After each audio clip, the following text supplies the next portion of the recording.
Qual é o coração que está indo receber esse momento, receber essa palavra?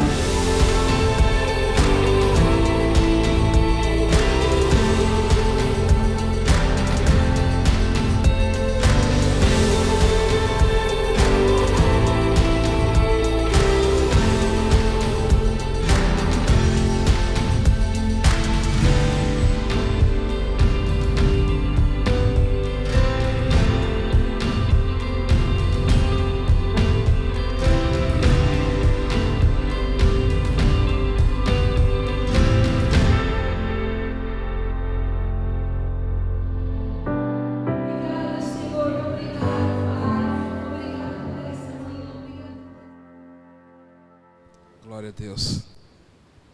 Aleluia. Vocês dormiram bem? Porventura alguém que não conseguiu dormir? Eu disse para você ontem. Você está preparado para mais uma chapada agora de manhã? Então bora lá. Mateus capítulo 18. Diz assim: naquela mesma hora, os discípulos se aproximaram de Jesus e perguntaram: quem é o maior no reino dos céus? Observe, Jesus está falando de coisas altas, sobrenaturais, e eles estão preocupados com o quê? Diga: posição. Aí Jesus dá uma resposta para eles. Jesus chamou uma criança e colocou no meio deles e disse: em verdade vos digo, que se não vos converterdes e não vos tornardes como crianças, de modo algum entrareis no reino dos céus. Portanto, aquele que se humilhar e se tornar humilde como essa criança, esse é o maior no reino dos céus. Versículo 7, só para a gente encerrar aqui.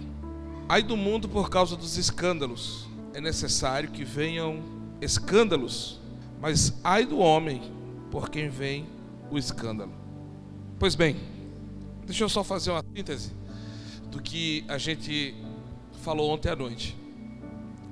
Ontem à noite a gente introduziu sobre a verdade do Evangelho, aonde que ela acontece, aonde essa verdade acontece, qual lugar em nós que o Evangelho alcança primeiro. E nós falamos sobre a qualidade do coração, diz respeito às respostas que a gente dá a tudo aquilo que Deus fala para nós como sua verdade. Então não é só ouvir o Evangelho, é você responder para ele, porque o Evangelho é uma proposta. A semente, ela é uma proposta. A semente é uma proposta para a terra. Qual que é a proposta da semente para a terra? Eu quero produzir. Agora, só vai produzir se a terra der uma resposta. É isso que ele está tentando dizer na parábola do semeador. A semente é uma proposta que espera uma resposta da terra. E às vezes o terreno não consegue dar uma resposta.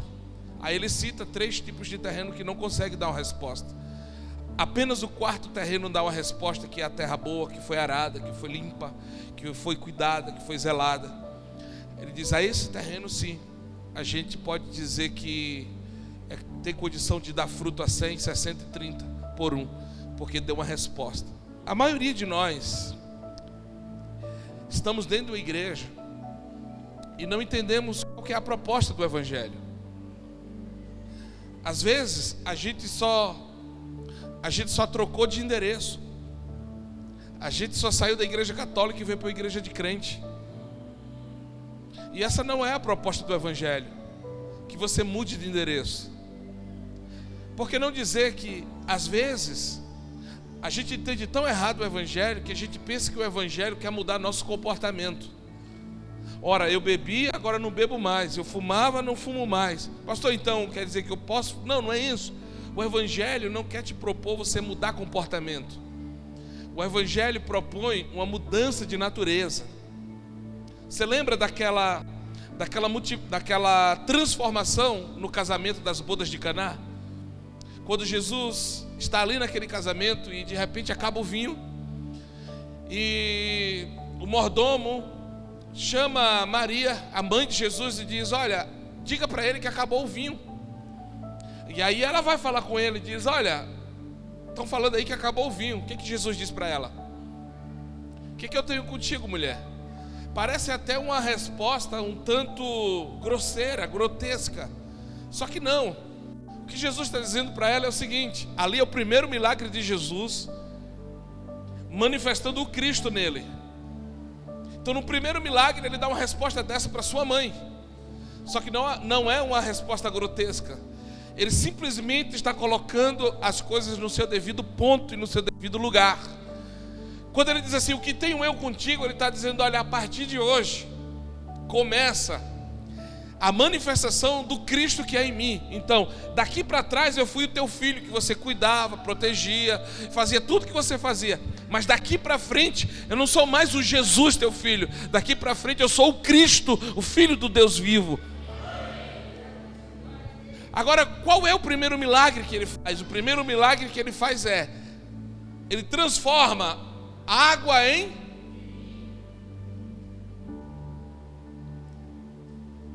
Então Jesus não transformou comportamento. Ele está dizendo o seguinte, olha, a minha proposta, e eu quero abrir a minha proposta da mensagem que eu vim trazer com esse milagre do casamento. No casamento, não foi foi no casamento, que é a transformação que eu quero produzir em vocês, não é de um comportamento, porque o que Jesus opera como milagre ali não é a mudança do comportamento da água, é a natureza da água. Então agora não é mais a natureza da água, agora é a natureza do vinho. Ele está dizendo, eu quero transformar a essência, eu quero transformar a raiz. Está todo mundo entendendo, gente? Talvez eu estou... E não está chegando. Por favor, eu quero ser o mais preciso possível, para ninguém sair daqui com dúvida de nada.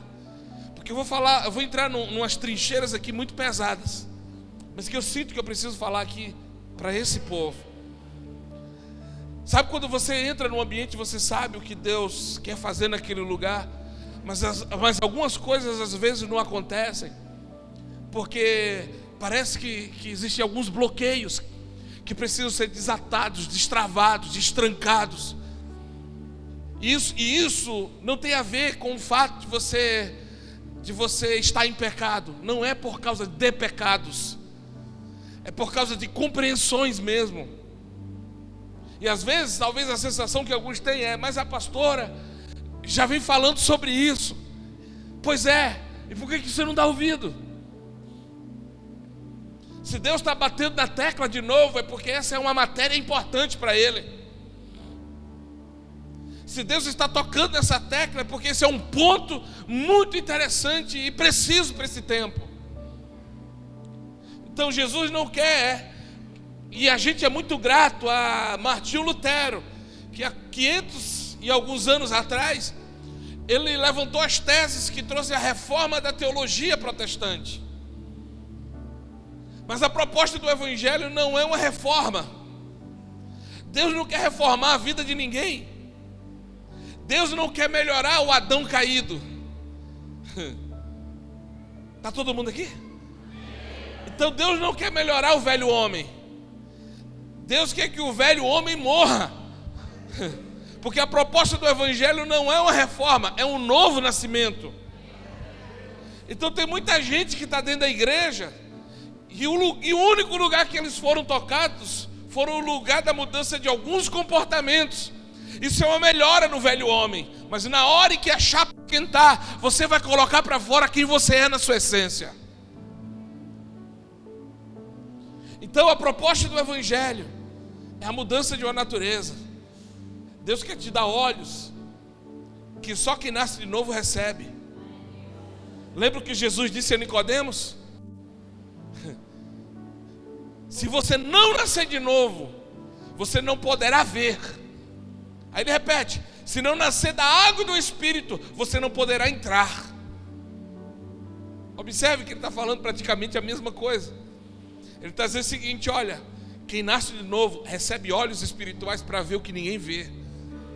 E quem é nascido da água e do Espírito, está falando do arrependimento e de um batismo no Espírito que te dá a condição de você entrar em lugares que ninguém consegue entrar. Amém? Pois bem,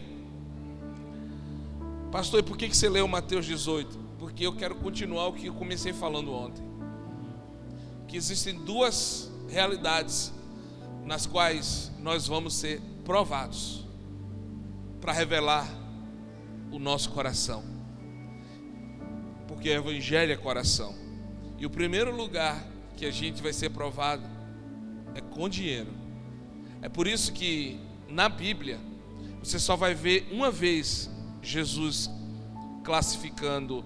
Mas antes de eu falar isso, deixa eu te perguntar, existe outro Senhor além de Deus? Você está ouvindo, né? As lives, está ouvindo as coisas, né? Mas ouça, não é pegadinha. Só tem uma única coisa que Deus, Jesus chama de Senhor depois dele: o dinheiro. Ele disse assim: vocês não podem servir a quem? A dois, a Deus e a Mamon. Mamon é aquela pessoa que é presa, apegada ao dinheiro. Ele está chamando o apego ao dinheiro a um Senhor. Por quê? Porque pessoas apegadas ao dinheiro, elas se movem a partir do dinheiro, não a partir do Senhor Deus. Então pessoas que se movem por causa do dinheiro também param por causa do dinheiro. Então ele chama o dinheiro de Senhor, coloca na qualidade de Senhor, porque tem pessoas que não governam o dinheiro, tem pessoas que são governadas pelo dinheiro, e o dinheiro não é para nos governar, o dinheiro é para a gente governar. Amém? Tá, pastor, o que você quer falar hoje? Eu vou falar da segunda prova que Deus faz no nosso coração, que são as ofensas. Observe o que Jesus está fazendo aqui, falando aqui, instruindo aqui. Ele está dizendo o seguinte: olha, o reino dos céus é algo que vocês precisam descobrir. Ele vem falando de Mateus 13 a Mateus 19 sobre o reino dos céus. É um assunto só, porém com parábolas diferentes. E aí os discípulos estão ouvindo desde a parábola do semeador sobre o reino do céu, o reino do céu, o reino do céu é igual a isso, o reino do céu é igual a isso, o reino do céu é igual a isso. Aí os discípulos pararam no capítulo 18 e disseram assim: tá bom, já que você está falando tanto do reino dos céus, a gente quer saber quem vai ser o maior no reino dos céus. Aí Jesus disse assim: tá bom, quer saber? Eu vou te falar. Você está querendo saber quem vai ter a posição mais elevada, e eu vou te responder quem vai ter mais autoridade. Tem gente brigando pela posição, Jesus está querendo conferir autoridade. Tem gente que tem posição, mas não tem autoridade. Então nunca brigue por posição, vá para Deus para você receber mais autoridade.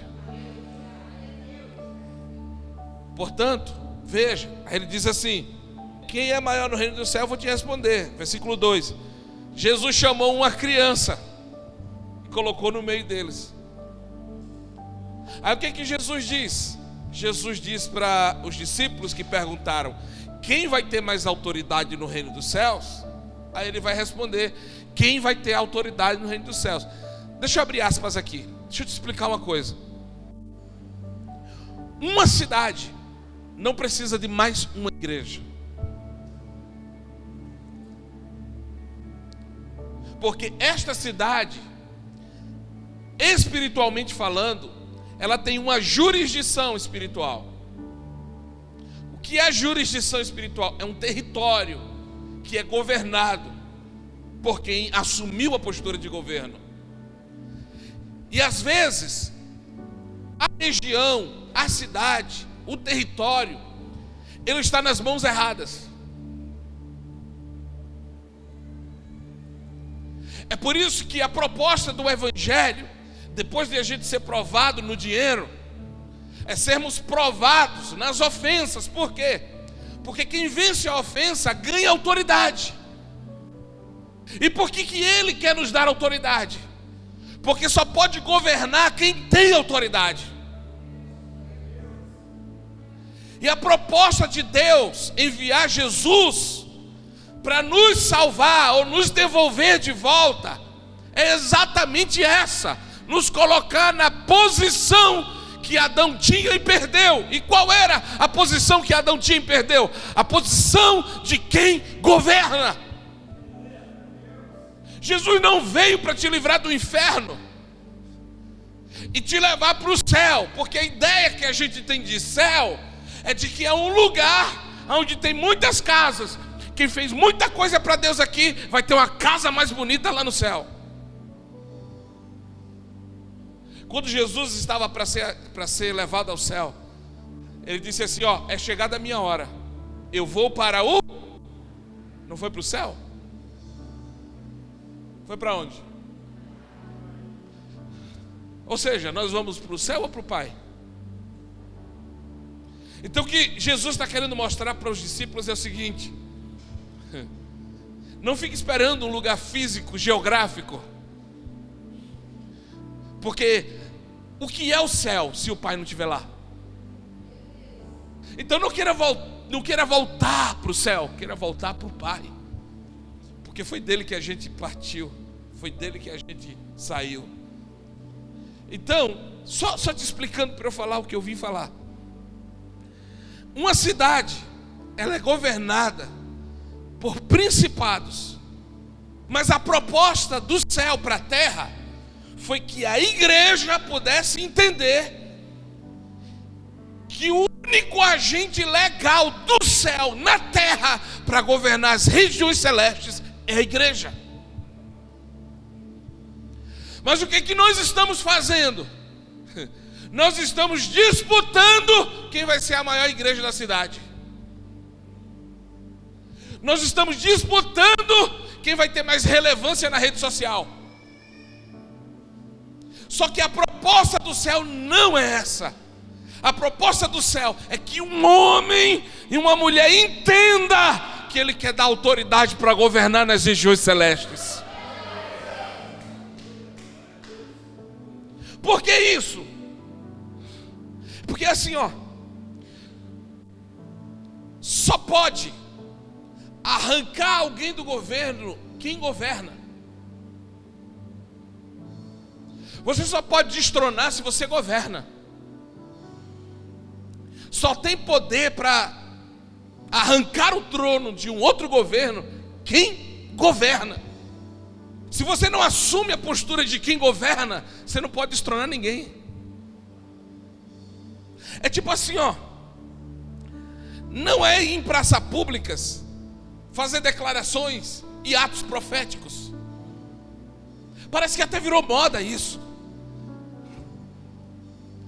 Nós fomos na praça tomar aquele lugar. Como? A gente jogou óleo, jogou pão da ceia, o vinho da ceia, a gente fez uma arruaça lá para tomar aquele lugar. Mas os moradores de rua continuam lá, os beberrões continuam lá, a prostituição continua lá. Por quê? Porque a gente está sendo enganado sobre uma postura que Deus não gostaria que a gente assumisse. Então não é ir em praça pública e expulsar, com palavras e decretos. Não são palavras que são ditas, é uma posição que se assume. E quando a posição é assumida, você não precisa sair do lugar, você só precisa permanecer no estado de quem governa. Se manter no estado de quem governa não é só ter uma mensagem de quem governa. Por exemplo, você vem na rodovia a 200 por hora, mas quando o Waze diz assim, polícia reportada à frente, o que você faz? Por quê? Ele falou alguma coisa? O policial falou alguma coisa? Ele mandou um WhatsApp para você dizendo, vem devagar, porque senão eu vou te prender. A gente já diminui a velocidade, porque a gente reconhece que está ali governando. Então não são coisas que a gente fala, é uma postura, é uma posição que a gente assume. E nas regiões celestes isso fala muito alto, porque quando você chega, principados e potestades, demônios, dominadores, sem que você diga nada, já se sujeitam à sua autoridade. Por exemplo, lembra quando Jesus estava lá no barco, no meio da tempestade, todo mundo desesperado, ele estava fazendo o quê? Não ouvi. Dormindo. No desespero acordaram Jesus. Jesus olha para eles e diz: o que vocês estão desesperados? Escute, o que vocês estão desesperados? Aconteceu alguma coisa? Mestre, não se te dá que morramos? O mar se revolta, vamos morrer. Aí Jesus diz assim: eu estou aqui. Vento, aquieta-te. Mar, fica quietinho. Aí os discípulos: quem é este? Que até o vento e o mar lhe obedecem. Aí chega numa cidade, acabou esse episódio, eles desembarcam numa cidade chamada Gadara. Diga Gadara.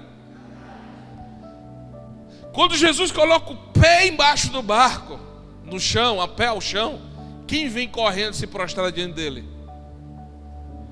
Diga, o endemoniado de Gadara. Qual foi a primeira coisa que o endemoniado disse? Quem lembra? Viestes antes do tempo me atormentar? Aí Jesus diz assim: quem são vocês? Aí o que ele responde? Legiões. Aí Jesus diz assim: aí você não vai ficar aqui, esse é meu. O que é que eles respondem? Mestre, não nos expulse para fora deste país, ou seja, território. Escute que isso é muito forte. Os demônios estão dizendo assim: não tira a gente daqui não.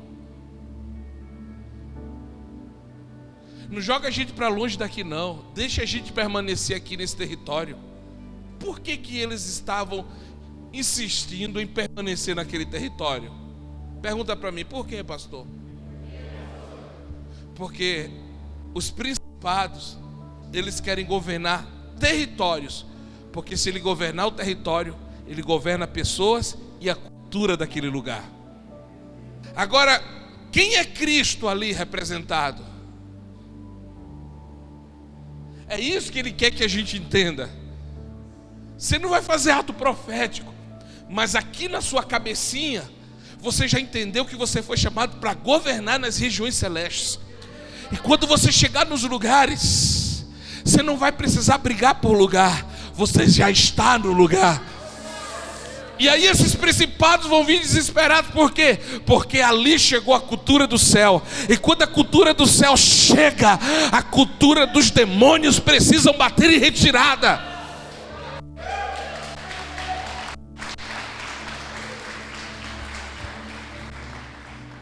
A proposta do inferno é se apoderar das regiões celestes para governar a cultura do lugar sobre pessoas.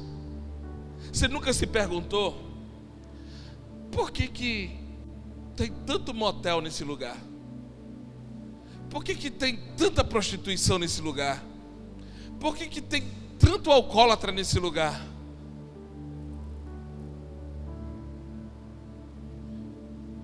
Porque aqui está revelando quem está governando ali. Quem está me entendendo?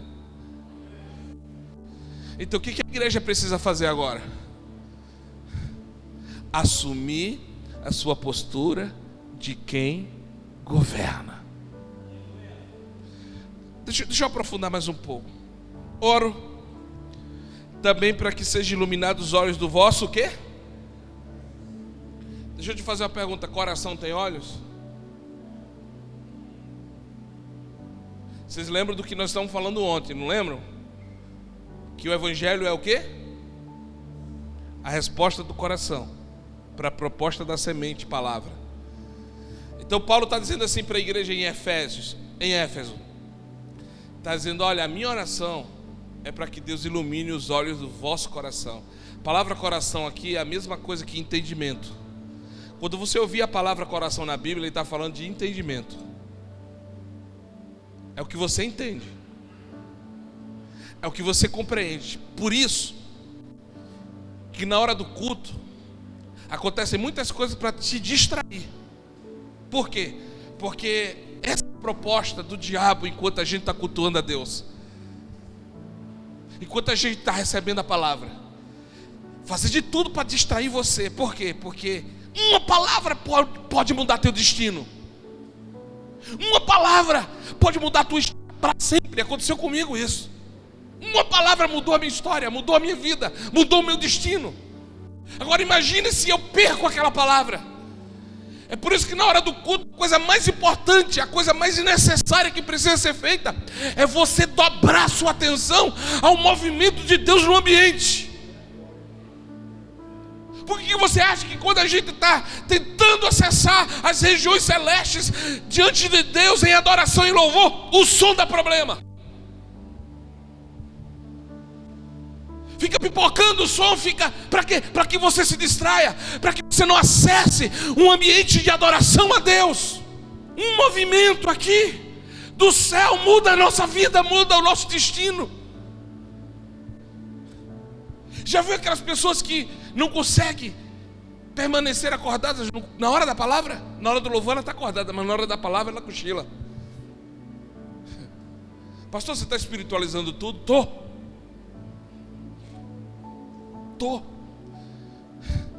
Porque a hora da palavra é a hora em que você entra numa guerra contra a sua própria alma. A sua alma está dizendo assim: não recebe, não aceita. Mas o teu espírito está tinindo para dizer assim: se eu pegar essa palavra,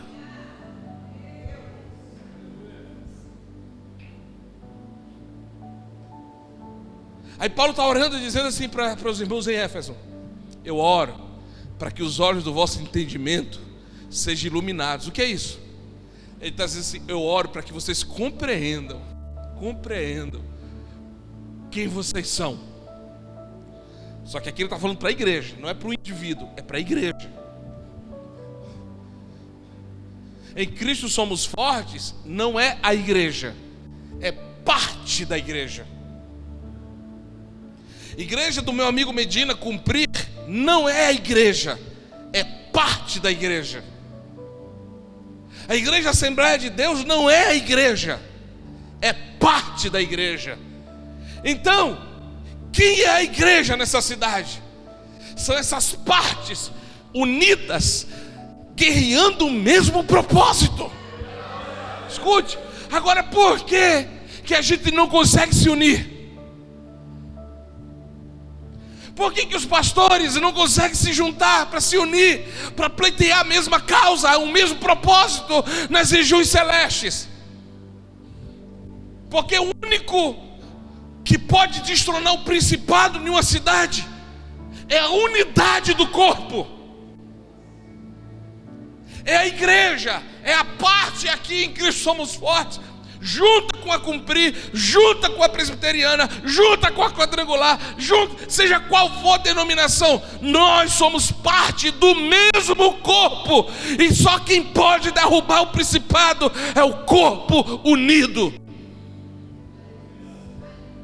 Aí Paulo faz essa oração: eu oro para que vocês compreendam a realidade do mundo espiritual.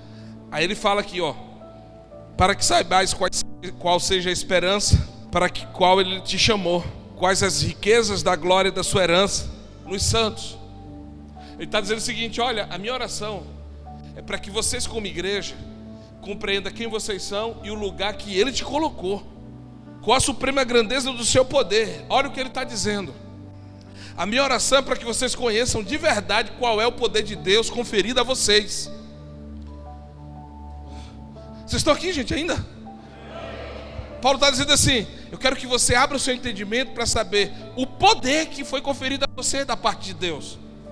O poder que você carrega, pastor, o poder que o senhor carrega, pastora, o poder que a senhora carrega. É isso que ele está dizendo. Eu quero que vocês abram o entendimento para conhecer o poder que vocês carregam. Agora, qual é o poder que nós carregamos? Está aqui. Os que cremos, segundo a operação da força do seu poder, que manifestou em Cristo, ressuscitando dentre os mortos. Olha, ele está dizendo assim: eu estou orando para que vocês entendam que o poder que foi conferido à igreja é o mesmo poder que Deus usou para ressuscitar Jesus dentre os mortos. Ou seja, nós temos o poder para trazer a vida de volta das pessoas. Nós temos o poder para ressuscitar pessoas. E eu não estou falando fisicamente apenas, eu estou falando ressuscitar pessoas que já morreram para si, já morreram para a vida, já morreram para tudo. Elas só apenas existem, elas vegetam na vida. E o poder da igreja sobrenatural é esse: chegar para quem está vegetando e dar um toque de vida nela e ela voltar para a vida.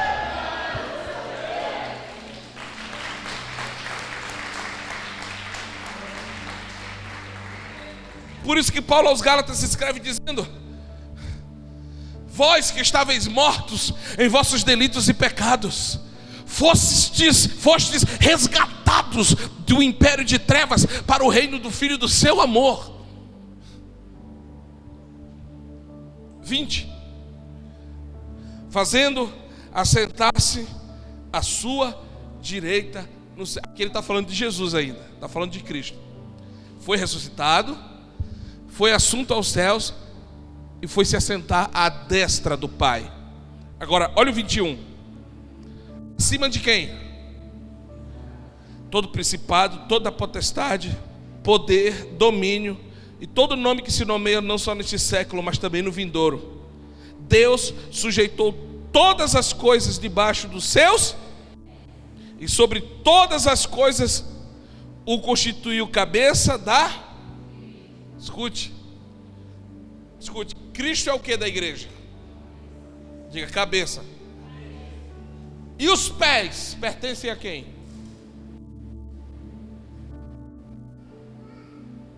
Se Cristo é o cabeça, os pés pertencem a quem? Diga: a igreja. Estou falando óbvio para você. Se Cristo é o cabeça, os pés pertencem à igreja. Então ele sujeitou principados e potestades debaixo dos pés de quem? A minha pergunta é: a igreja em Cristo somos fortes. Qual é o lugar que vocês estão ocupando aqui nesse território? Acima de todo principado e potestade, que já foram sujeitos aos pés da igreja? Ou a gente está brigando por posição aqui embaixo?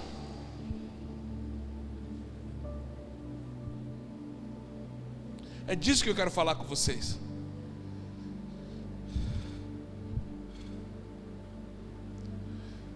Porque não é ficar bonitinho na foto só. A gente tem que exercer a autoridade da cidade.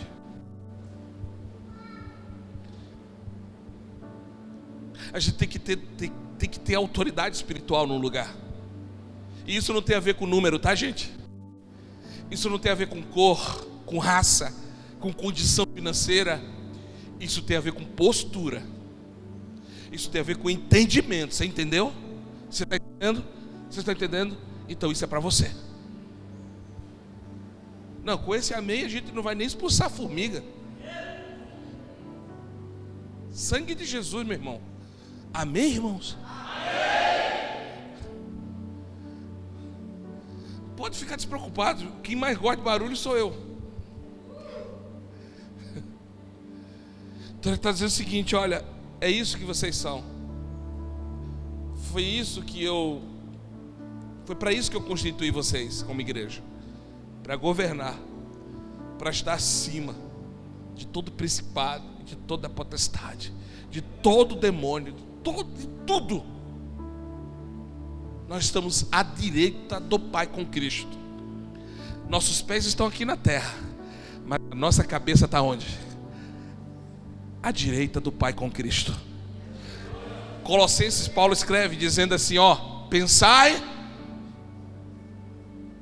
nas coisas que são da onde? Do alto. Agora pergunta para o teu irmão: no que você está pensando ultimamente?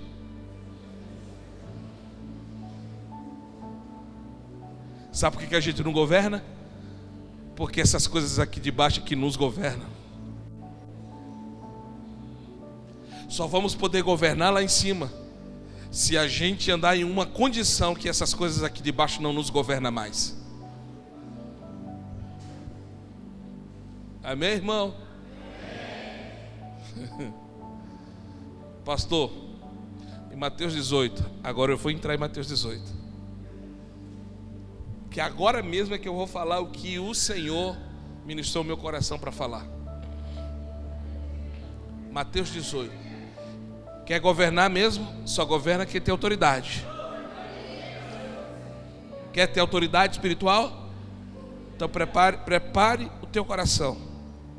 Jesus chama a criança, põe no meio dele e diz: se você quiser ter autoridade para governar, você tem que se tornar como essa criança. Pastor, mas você não falou ontem que essa parada de ser criança... Escute, o que eu falei ontem foi sobre o comportamento da criança. E o que Jesus está falando aqui não é do comportamento da criança. Jesus está falando da natureza da criança. E qual é a natureza da criança? Jesus está dizendo o seguinte: você quer ter autoridade espiritual? Então você precisa se converter e se tornar como esta criança. Versículo 4: portanto, aquele que se tornar humilde. Ele está falando de natureza. Humildade fala da natureza, não do comportamento. Então qual que é a natureza da criança? Diga: humildade. Pastor, como que você me prova isso? Vou te provar. Você que tem filho de 1 ano, 2 anos, 3 anos, você percebe que ele está fazendo alguma coisa errada e você vai lá e corrige ele, dá umas palmadinhas nas pernas. Ele fica estressado, sai chorando, vai para o quarto com raiva, sim ou não? Mas 10 minutos depois, o que ele faz? E faz o quê? Te dá um abraço, te dá um beijo e diz: te amo, mamãe, te amo, papai. Ou seja, qual que é a natureza da criança? A humildade. E o que a humildade faz? A humildade é capaz de se comportar diante daqueles que nos machucaram, dizendo para eles que não há mais ressentimento aqui dentro. Ora, então Jesus está falando que o que nos promove para ter autoridade espiritual é a humildade. Só que é a humildade da criança. Versículo 7, ele diz assim: ai do mundo por causa dos seus escândalos. Essa palavra escândalo do grego é escandalos, que quer dizer ofensa. Ai do mundo por causa das ofensas. Aí ele diz assim: porque é inevitável. O que é algo inevitável? É algo que vai ter que acontecer. É inevitável. Como é teu nome? Divaldo. Cara, quer você queira ou não, você vai ser ofendido. Se não já foi. Você vai ser ofendida. Se não já foi. Vocês vão ser ofendidos. Se não já foram. Então ele está dizendo: é inevitável a ofensa não vir. Ela vai vir. Aí ele conclui dizendo assim: mas ai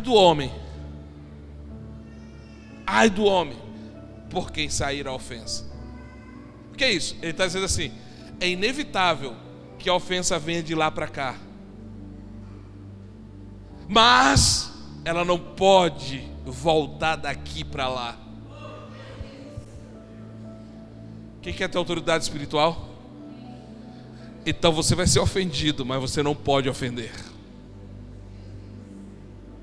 Você lembra quando Pedro chegou para Jesus assim? Jesus está falando sobre o perdão, né? Olha, se vocês perdoarem, vocês serão perdoados. Se vocês não perdoarem, vocês não serão. E Pedro está ali assim, olhando Jesus falar sobre o perdão. Aí Pedro fica, sabe, um estado de ebulição aqui dentro dele. Aí ele chega para Jesus e diz assim: mestre, quantas vezes a gente vai ter que perdoar o próximo? 7 vezes? Ele nem espera terminar a primeira pergunta, já faz a segunda. Só que por que ele fez essa pergunta, uma pergunta em cima da outra? É como se ele dissesse assim: tá, provavelmente Pedro tinha alguém que estava importunando ele.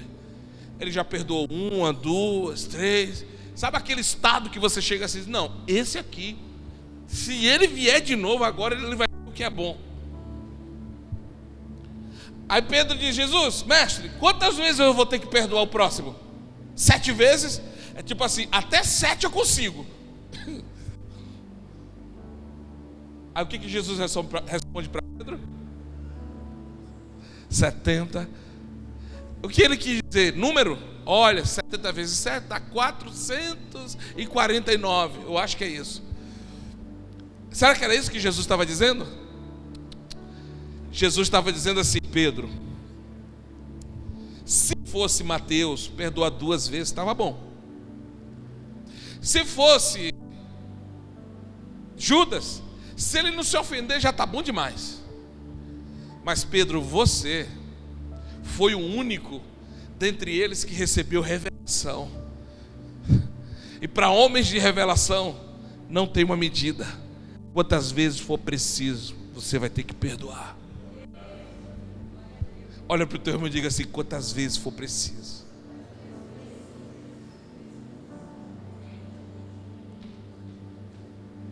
Posso avançar, minha gente?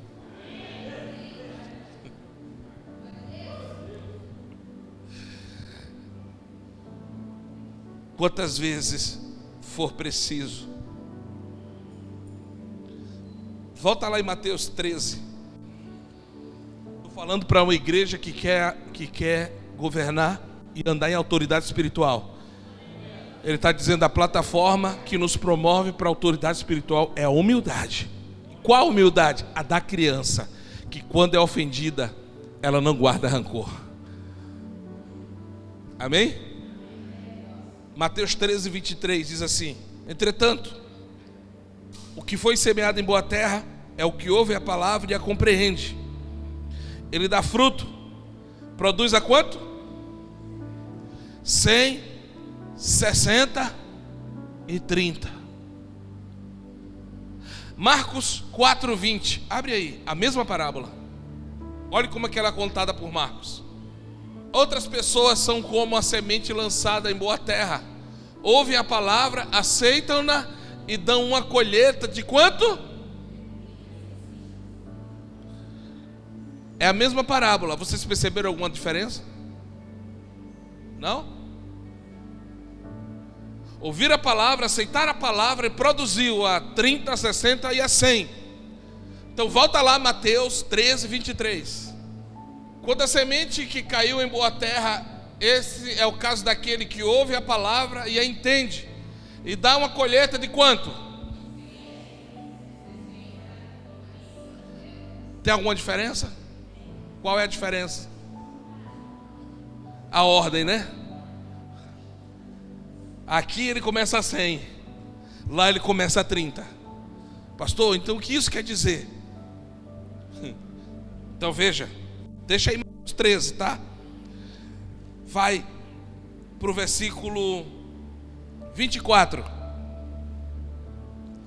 Como eu te disse, Jesus está falando o mesmo assunto com parábolas diferentes.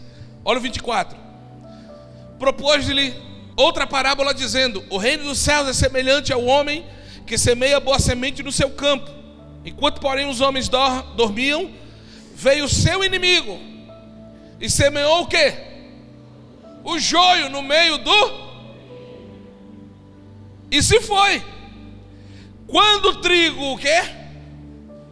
Cresceu, deu fruto, o que apareceu? Olha para mim. Quando é que o joio aparece?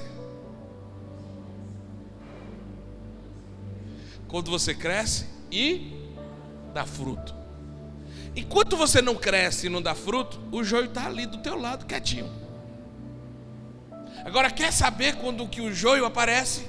Comece a crescer e a dar fruto. Pastor, e o que isso quer dizer com essa ordem de 100, 60 e 30, 30, 60 e 100? Escute. Conforme você responde para o joio, você ou cresce ou você decresce. Deixa eu te explicar. quem é esse pastor que chegou, ouviu a palavra, ouviu a semente e deu 100? Já viu aquelas pessoas que chegam na igreja a 100 por hora, quer lavar a igreja, quer limpar banheiro, quer ajeitar o altar, vai cuidar do carro do pastor e tal. Aí a pastora e o pastor, eles olham assim e dizem: meu Deus, que bênção esse irmão, né? Acabou de chegar e já está nessa atividade toda aí, aleluia. Aí a pastora até deseja que chegue mais uns 5 desses para ver se está um up na igreja. Aí se olha, o irmão não tem tempo ruim, está chovendo, está fazendo sol, está frio, está calor, ele está ali. E aí ele já começou a dar 100 por hora, porque ele recebeu a palavra. Ele deu um coração para Deus, para aquela semente brotou, e ele deu a 100 por hora, logo na sua chegada. Mas de repente, o que o texto diz? Quando você começa a dar fruto, o que aparece? Aí o joio procura o outro joio e diz assim: estás vendo aquele irmão? Acabou de chegar e já quer se aparecer. Aí o outro joio vai no trigo que está dando fruto a 100. Só estão falando aí que você está fazendo o que você está fazendo porque você quer que a pastora te promova, você quer se aparecer. Aí, como você é recém-chegado, o seu coração foi doado para Deus e você está com desejo de fazer tudo para Deus, você não está preparado para a ofensa. Aí aquela ofensa flechou teu coração, você ainda não foi treinado na humildade, e por isso, aquela flecha que entrou no seu coração, você foi para casa, e você não dormiu aquela noite, porque você pensou o seguinte: eu estava no mundão, entrei na igreja achando que todo mundo era santo, ali ninguém falava mal de ninguém, que a igreja era um lugar que a gente não perseguia ninguém, que era um lugar que a gente ia viver em paz, e agora, de graça, eu estou ajudando na obra de Deus, e ainda tem gente que fala mal de mim. Você se ofendeu. Aí agora, você lavava o carro do pastor, você não lava mais. De 100, foi para quanto agora? Mas continua dando. E se dá fruto, quem que aparece? Aí o joio chega e diz assim: está vendo fulano? Eu sei da vida dele. Fazia isso, fumava maconha, se prostituía, traía mulher. Aí esse vai lá e diz: ó, estão falando também que você fumava maconha, se prostituía e traía mulher. Aí você agora diz: espera aí, no lugar que eu deveria ser livre do meu passado, os próprios irmãos estão trazendo à tona o meu passado, só porque eu estou ajudando na obra de Deus. Aí a outra flecha da ofensa entrou. Por quê? Porque você não tinha um coração preparado para dar uma resposta em humildade.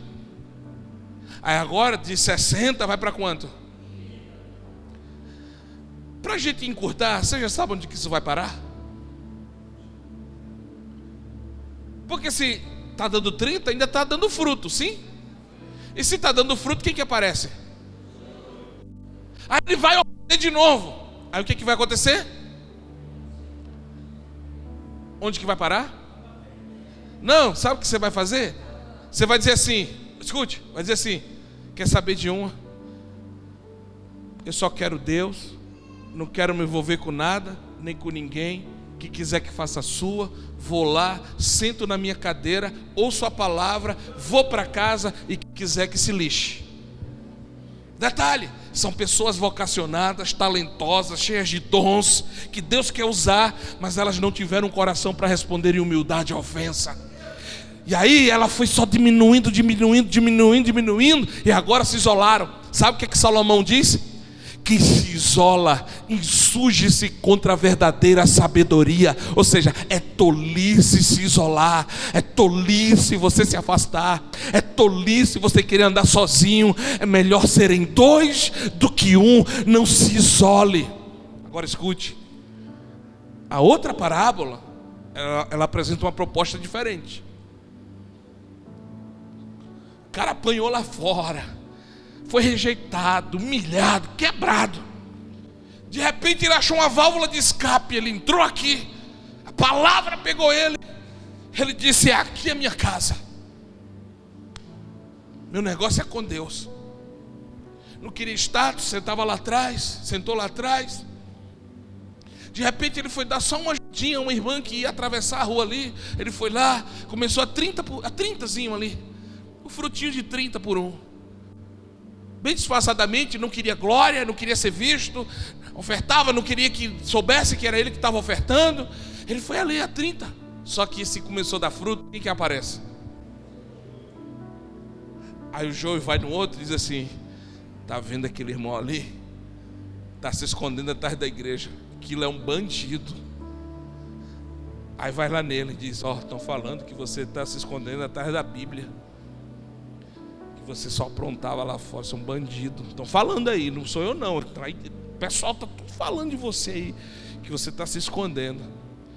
Só que você já tem um coração que não se ofende mais, que você agora foi treinado, foi forjado no seu caráter. E aí sabe qual é a sua resposta? Diga a eles que pode falar, porque eu só quero Deus. Diga a eles que era mesmo. E olha, isso é só a metade do que eu fazia lá fora, mas eu fui resgatado. Os meus pecados se tornaram mais limpos, mais puros do que a branca neve. Pelo sangue de Jesus, todos os meus pecados foram purificados. Eu fui perdoado, eu fui limpo. Aí a pessoa sai de lá decepcionada. Por quê? Porque achou que ia derrubar ele, ia ofender ele, mas ele não respondeu com ofensa. Aí quando Deus percebe isso, de 30, ele faz o quê? Vou te promover porque você não se ofendeu. Aí ele agora continua a tendo mais relevância, e o joio batendo nele, batendo nele, batendo nele, e ele com as costas largas vai recebendo a ofensa. Ela bate, ela volta, ela bate, ela volta, ela bate, ela volta. De vez em quando dá uma sentida assim, mas diz: não, glória a Deus, é igreja, é gente. Aí Deus vai dizendo: olha, esse aqui eu tenho que promover para 100. Ele vai começar a dar 100 por 1. Porque assim, conforme você responde a ofensa, ou você cresce, ou você afunda. Agora deixa eu te mostrar uma outra coisa. Uau! Quem era Jacó? Você lembra dele? Diga: mentiroso, enganador, trapaceiro. Diga: era um irmão meio escorregadio. Aí Deus coloca Jacó dentro da casa de quem? Diga: de Labão. Labão tinha 2 filhas. Uma se chamava Lia e outra se chamava Raquel. Raquel era formosa, bonita, perfeita. E Lia? Não, o texto diz assim: Raquel era formosa e Lia tinha um semblante caído. É a forma bonita que Deus acha para chamar o feio de feio. Não é feio, é o semblante que é meio caído. Aí Jacó vai trabalhar por quem? Por Raquel. Trabalha 7 anos. O que Labão faz? Dá Lia. Quando dá Lia, ele diz: não foi por essa que eu trabalhei pela outra. Aí Labão disse: se você quer a outra, você vai trabalhar mais 7. Ou seja, Jacó foi parar dentro da casa de quem? Jacó foi trabalhar e se deparar dentro da casa dele mesmo. Por quê? Porque Labão é só um espelho para Jacó. É como se Deus dissesse assim: eu vou te colocar no lugar aonde você vai ser tratado como você trata as pessoas. Tipo assim, no outro eu vou mostrar você. Então todas as vezes que você for perseguido, maltratado, injuriado, não é o outro, é Deus querendo revelar você.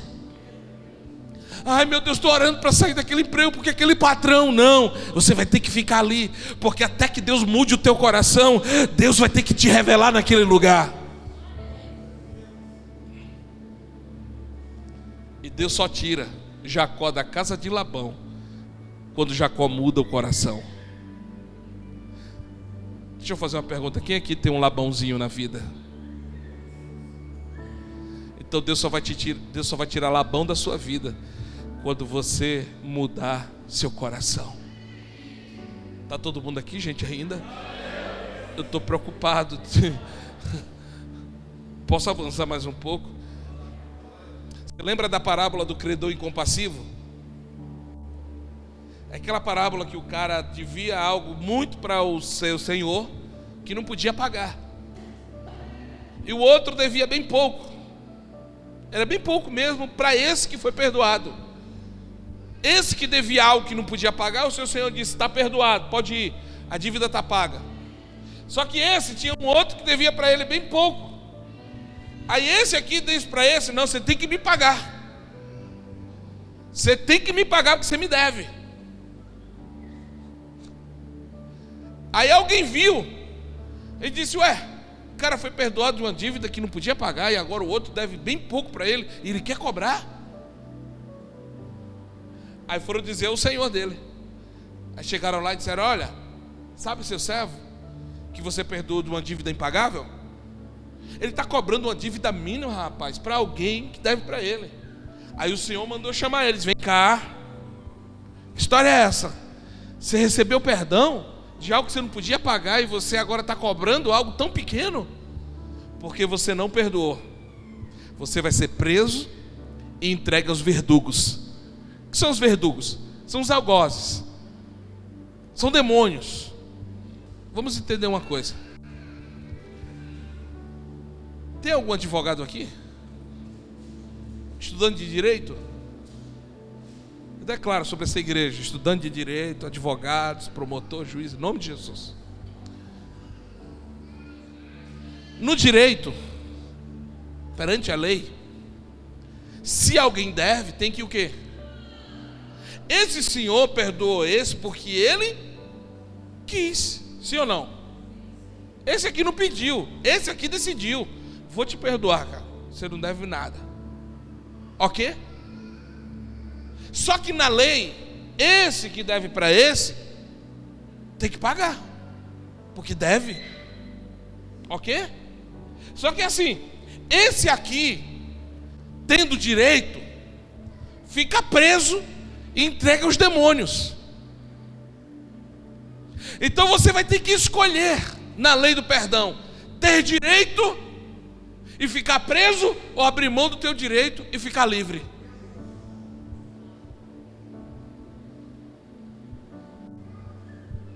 O que você escolhe? Não, mas foi ele que me feriu, foi ele, eu não fiz nada, tal. É seu direito, tudo bem, beleza, é o seu direito. Você está no direito, quer ter direito? Você pode ter direito, mas você vai ser preso. Você vai ficar preso às dores, às angústias, às feridas, às decepções. Você vai ficar preso. Agora, se você abrir mão do seu direito, sabe o que vai acontecer? Você vai ser livre. Quer estar livre? Abra a mão do seu direito. Se você não dormiu ontem, hoje é que você não vai dormir. Mateus capítulo 11, abre aí, só para você ver uma coisa. Deixa eu te mostrar. Quando acabou de instruir seus 12 discípulos, Jesus saiu para ensinar e a pregar na cidade da Galileia. João, ao ouvir, aonde? Para aqui. João estava onde? Quem é esse João? Diga Batista. Não é o apóstolo, é o João Batista. Tá, então vamos lá. Se esse aqui é João Batista e está preso, quem era João? Diga.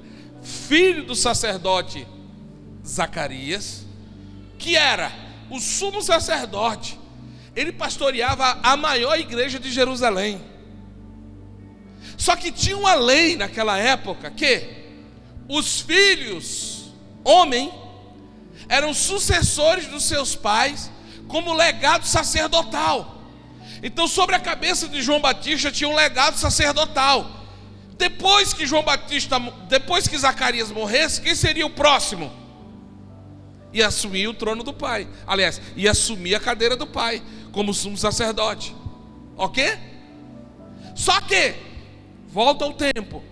Isaías, 750 anos lá atrás, houve uma profecia que Isaías disse assim: e ele andará errante no deserto, endireitará as veredas tortuosas e preparará o caminho do Senhor. Sobre quem ele estava falando? João Batista. Opa! Então, sobre a cabeça de João Batista, tem a continuidade do seu pai para ser o principal sacerdote de Jerusalém, da maior igreja, escola particular para os filhos, carro importado da porta. Você já imaginou? O cara ia ser respeitado sobre todos, diante de todos. Porém, tinha sobre a cabeça dele uma profecia. E qual era a profecia? Ir para o deserto. Qual seria a sua gastronomia? E mel silvestre. Qual seria a sua grife? Peles de camelo. Então ele teria roupas de linho fino e os maiores banquetes como sacerdote, ou teria gafanhoto e mel silvestre e roupa de pele de camelo? Qual dessas duas você acha que João Batista optou? A profecia, a palavra sobre ele. Deserto, gastronomia, gafanhoto e mel silvestre, e a grife, peles de camelo como roupa. Ele foi em obediência a uma palavra. Ele abriu mão de todas as regalias do sacerdócio para preparar o caminho de Cristo. Aí a Bíblia diz assim: 6 meses depois que João Batista está no deserto, uma multidão o seguia. Ou seja, não tem a ver com o lugar, tem a ver com a obediência à palavra.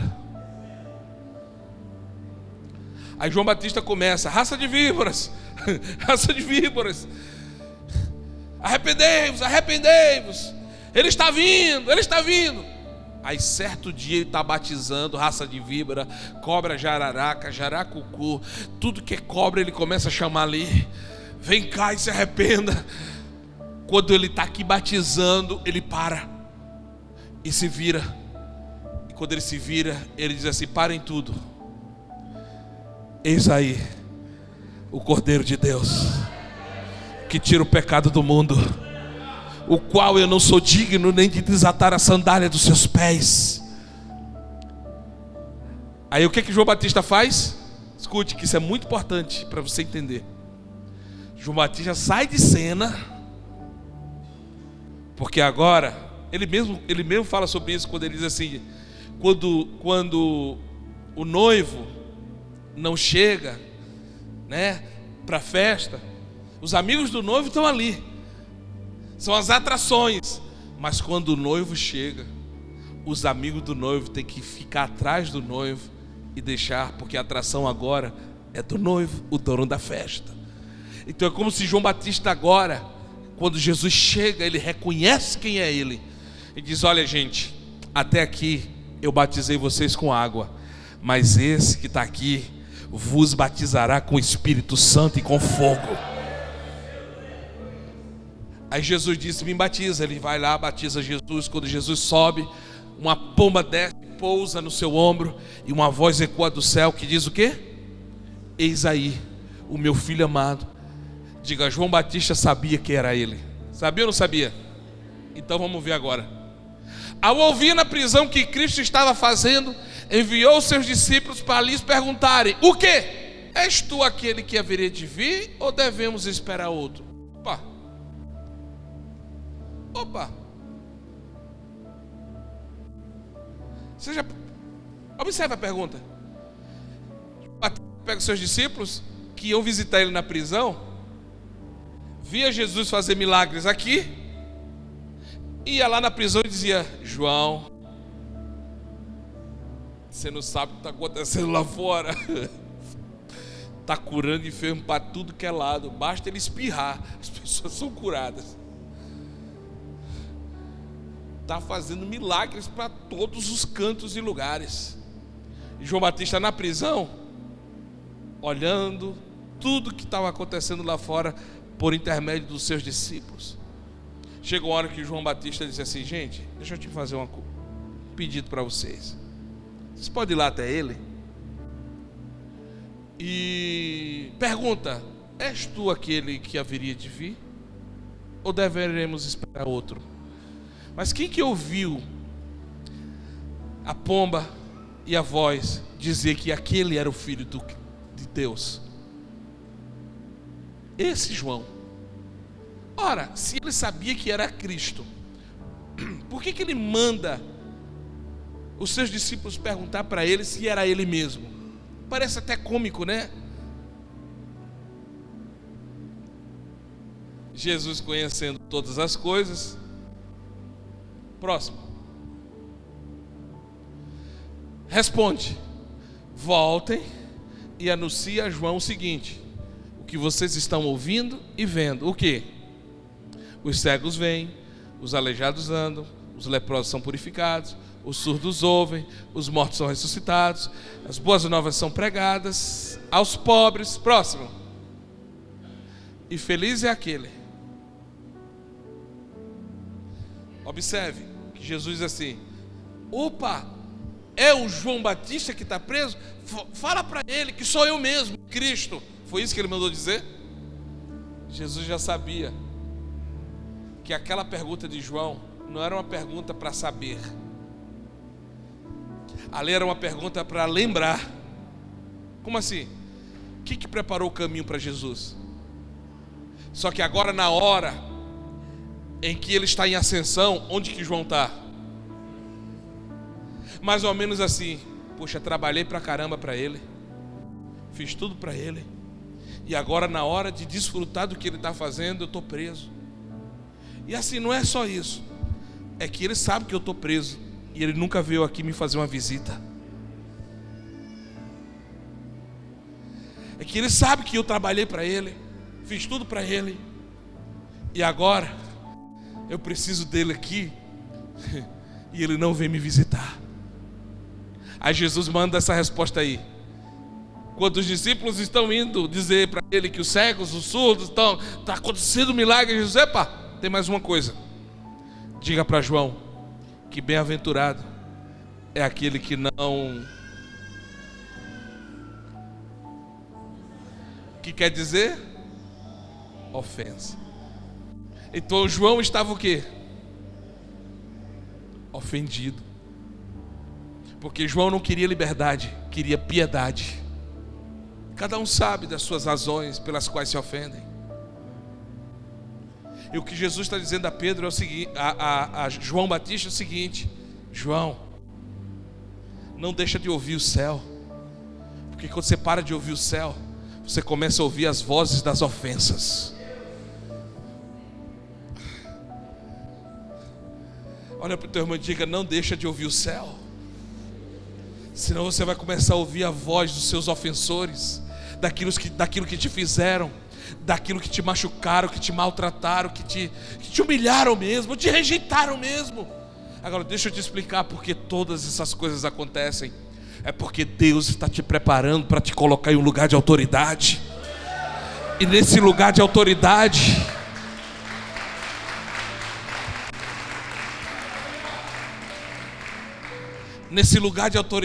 não entram os meninos, não entram as crianças, não entram essas pessoas mimadas que no dia do aniversário, porque não foi lembrado, está chateado, porque viu o pastor comendo churrasco e não convidou. Pelo amor de Deus, larga essa mamadeira. Igreja não é creche, igreja é o quartel-general do Deus vivo. É aqui que Ele te prepara para pôr uma espada na tua mão, para você enfrentar a guerra lá fora.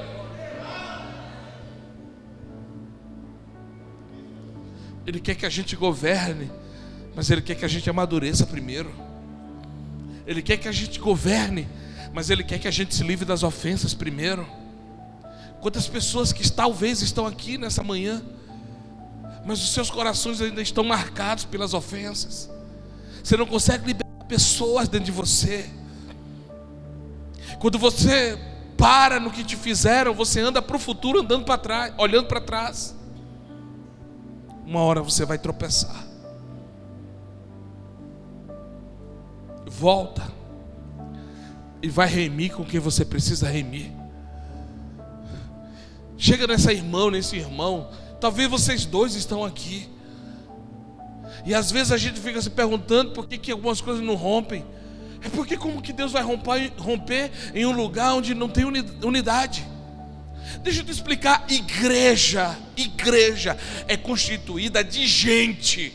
E se tem gente, tem problema. Se tem gente, tem confusão. Se tem gente, tem arranha-gato se tem gente. Agora sim, por que tem que ser assim? Sabe por quê? Porque você afia a tua espada na espada do outro.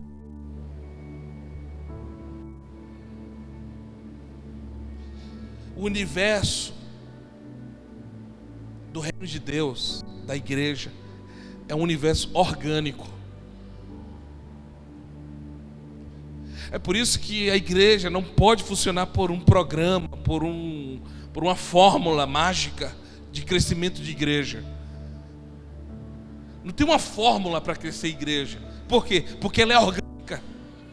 E o universo orgânico, você não pode injetar agrotóxico para crescer. Não tem uma apostila para crescer a igreja. Não tem um livro, não tem 7 passos para crescimento de igreja. Porque a igreja é orgânica. Deus não trabalha com o CNPJ da igreja, com a instituição. Deus trabalha com o indivíduo. Agora, como é que o indivíduo cresce? No meio, afiando a espada um no outro. É assim que a gente cresce. Agora deixa eu te falar uma coisa. Nesse universo orgânico, sabe como é que funciona? Eu não sei se você já plantou, mas eu já plantei inhame. E é parecido com plantar batata. No universo orgânico, um é plantado do lado do outro, para todos crescerem juntos. Só que acontece de algumas dessas sementes não responder para a terra. E aí elas apodrecem. E o agricultor, quando vê que aquela semente apodreceu, é diferente do gerente do supermercado, que quando uma batata podre está dentro do saco, o que é que ele faz? Por que ele tem que jogar fora? Porque no universo institucional, o que está podre apodrece os outros. Mas no universo orgânico, que é a igreja, o que está podre, sabe o que o agricultor faz? Ele pega a batata podre e coloca do lado daquela que está crescendo. Por quê? Porque aquela podre vai se transformar em quê? Adubo, para que aquela que está crescendo cresça mais. No universo orgânico, a igreja, o que está podre não joga fora, aproxima de quem está dando certo. Mas sabe qual é o nosso problema? A gente só quer investir em quem dá certo. A gente só quer investir em quem está funcionando. A gente só quer investir em quem está dando fruto. No universo orgânico não. A gente investe mais em quem menos está dando fruto. Você já ouviu a história de Eucana, Ana e Penina? Quem é Eucana? Eucana representa Deus. Quem é Ana? Representa um tipo de pessoa. E quem é Penina? Outro tipo de pessoa. Então quem é Penina? É aquele tipo de pessoa que está dando fruto. E quem é Ana? Aquele tipo de pessoa que não está dando fruto. Ela era estéril. Só que Eucana é Deus, representa Deus. Quando Eucana vem trazer presentes para ambas, para Penina ele dava um presente, e para Ana 2 presentes. Por que ele dava um para Penina que estava dando fruto, e para Penina ele dava um que estava dando fruto, e para Ana que não dava fruto ele dava 2 presentes? Porque Deus sempre vai investir em que não está dando certo.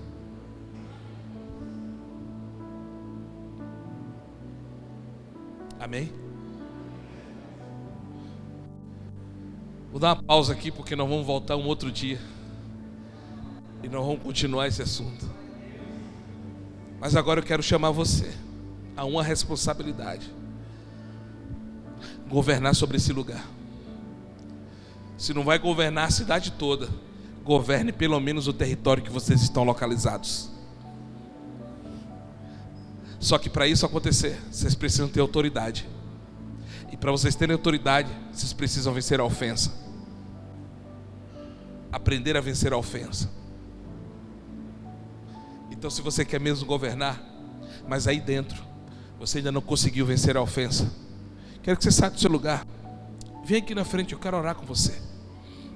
Porque se parte da igreja está ofendida, pastora, dificilmente nós vamos governar sobre alguns lugares. É a chamada de Deus para vocês a uma responsabilidade. Libera essas pessoas, assim como Cristo liberou vocês de tudo que você e eu devíamos, que não podíamos pagar. Ele foi lá e pagou e disse: está livre. Então Ele está dizendo agora, já que vocês foram livres de uma dívida que vocês não podiam pagar, libera essas pessoas dessa dívida aqui e andem, seguem a vida de vocês. Tem uma tribo indígena que a punição para quem mata alguém, sabe qual é? Digamos, você matou alguém, sua punição é pegar o defunto, amarrar nas suas costas e você vai ter que dormir, acordar, comer, tomar banho, fazer tudo com o defunto amarrado, até que aquele defunto ele degenere, ele entre no estado de putrefação, e aí ele vai criando feridas nas suas costas, e você vai também ficando ferido. Daqui a pouco você vai adoecendo, daqui a pouco você morre também com aquele defunto. Quando eu ouvi isso, eu disse: da mesma maneira é quem não consegue liberar pessoas que ofenderam. Você dorme, acorda com aquela pessoa na sua mente. Você acha que você matou ela em você, mas você não matou. Ela está mais viva do que você pensa. Você está tentando se auto-enganar. Quando você não perdoa, essa pessoa pode morar lá no Japão, ela continua com você aqui. Mas quando você perdoa, o seu ofensor pode ser seu vizinho, mas aquilo não dói mais em você. Então talvez essa é uma manhã de muita libertação de pessoas que a gente está amarrado em nossas costas. Deus quer que você se desprenda dessas pessoas. Amém? Feche os seus olhos. Chama essa pessoa agora aí dentro de você. Se possível, fala até o nome dela. Diga: fulana, eu te perdoo, eu te libero nessa manhã. Isso é o Evangelho, o poder do Evangelho. Os seus ofensores, eles são perdoados. O Senhor só ordena a bênção e a vida aonde tem união. Amém? Prepare, igreja, para um romper que Deus vai trazer para esse lugar. Tem pessoas aqui que vai precisar voltar lá no pai e na mãe e dizer: olha, está tudo certo, está tudo resolvido, está livre, está perdoado, está tudo ok. Tem pessoas aqui que vai precisar procurar pessoas mesmo para se retratar e dizer assim: olha, você não vai comentar o que a pessoa fez com você, você vai dizer para a pessoa que o teu coração está livre para amá-la e para perdoá-la. Amém? Amém ou não amém? Pastor, mas é muita humilhação. Isso é humilhação que nos promove para a autoridade. Amém? A salva de palmas para Jesus.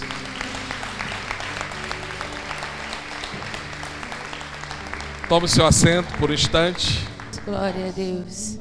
Em nome de Jesus, quero que vocês se coloquem de pé. Nós queremos abençoar a vida do pastor Jean, da pastora Jéssica, tão prontamente, né? Pastor, nós temos uma escola aqui, chamada Freedom. Nós trabalhamos 3 anos falando a mesma coisa, falando sobre vencer as ofensas. De tudo que o pastor falou aqui, 3 anos falando a mesma coisa, a mesma palavra, a mesma coisa. E é incrível o cuidado de Deus. Acesse essa palavra, acesse essa jurisdição, acesse isso. Acesse acesse, né? Nós queremos abençoar Pastor Jean, Pastora Jéssica, gratidão. Gratidão por todo o carinho, todo o cuidado por nós. Gratidão por esse olhar de reino, olhar de continuidade. Vocês são incríveis. Amém? Eu queria que vocês estendessem as mãos para cá, para os pastores. Vem cá, pastor, vem cá, pastor. Em nome de Jesus. Mas eu achei muito interessante. 3 anos, nós falando a mesma coisa. E o interessante, que pessoas, é o que o pastor falou, né? É o acesso, é o coração. Acesse, para que você possa romper. O Senhor acreditou em nós. O Senhor acreditou em nós. O Senhor acreditou em nós. Ele acreditou em cada um de vocês. Vamos aplaudir ao Senhor pela vida da pastora, do pastor. Aleluia. Glória a Deus, glória a Deus. Nós é que somos muito gratos a essa igreja. Nós recebemos o carinho de vocês desde do telefone, todas as mensagens que nós recebemos. A gente já sentíamos, né, Jean, o que esperava. Era muito carinho da parte de Deus. E eu só orava dizendo ao Senhor que Ele retribuísse 100 vezes mais a forma que nós fomos honrados por vocês. De verdade, nós nos sentimos em casa. Em casa não, melhor, porque vocês nos deram muito. E eu sei que foi o melhor de vocês. E nós somos muito gratos. Muito obrigada, igreja. Gratidão a todos vocês. Gratidão à nossa liderança, à nossa equipe. Meus líderes, vocês são demais. Né, meu bem? Nós não conseguiríamos realizar nada do que está acontecendo se não fosse com a ajuda de todos vocês. Então, a cada pastor, a cada amigo, a cada irmão que veio, a nossa equipe, a nossa liderança, em nome de Jesus, nossa filha, nosso genro, todo o ministério. Gratidão. Que salada de fruta, né, gente? Que salada. Que isso. Aqui, pastor, a gente não tinha rádio. Agora a gente está com rádio. Chama rádio isso aqui? Aí eu falei assim, passa um rádio, eu preciso saber quem fez essa salada de fruta. Aí ele fica brincando. Então nós fica brincando às vezes com esse radinho aqui. E olha, gratidão por toda a mesa, por cada doação, cada um de vocês que doaram, participaram. Gratidão. Glória a Deus. Nós queremos agradecer, né? Só gratidão mesmo que Deus tem feito neste lugar. Só Deus, Ele conhece todas as coisas, sabe todas as coisas. A palavra diz, né? É inigualável, Deus. Não tem como explicar. Que Deus tem feito ontem, aqui, hoje, né, através do pastor Jean, né, a pastora Jéssica, que Deus tem feito foi maravilhoso. Gratidão a todos, né, por você confiar, por você estar aqui, né, que Deus possa abençoar a sua vida. Amém? Amém, gente. Deus abençoe os pastores. Nós vamos sair agora, nós vamos levar eles para almoçar. Mas se você quiser vir aqui e tirar uma foto, esse é o momento. Pode, né, pastor? Né? Pode. Quando eu cheguei lá em Campinas, eu falei, nossa, eu vou tirar foto com o pastor Jean. Pastor do céu, não consegui chegar até o senhor lá. E aí eu falei, não, mas amém. Aqui é o momento. Nós temos apenas alguns minutos para que você faça isso. Se você quiser também, fique na liberdade. Amanhã o nosso culto, eu espero vocês às 18 horas. E o nosso coração é só gratidão, porque nós, né, Flávio, sem palavras, né? Sem palavras por tudo que Deus fez, né, mãe? Deus é incrível. É a primeira de muitas conferências que nós iremos fazer nesse lugar. E nós já estamos falando com o pastor Jean, pastora Jéssica, de trazer eles no aniversário da igreja, novembro, né? E vai ser uma bênção. E eles terão também 2 dias de descanso num resort. Quem aí topa? Em nome de Jesus. Ó, pastor, ó, pastora. A gente vai conhecer o Theo, vai estar com 3 meses, né? E vai ser incrível. Essa igreja é muito fértil, viu? Que é um monte de criança. Bênção, e é bênção mesmo. Deus abençoe, espero vocês domingo às 18 horas. Gratidão toda a nossa equipe, vocês são 10. Amém? Vocês são excelentes. Toca aqui comigo. O Senhor é meu pastor. O Senhor é por nós. Agindo Deus. Deus abençoe a tua vida. Deus abençoe. Um ótimo final de semana.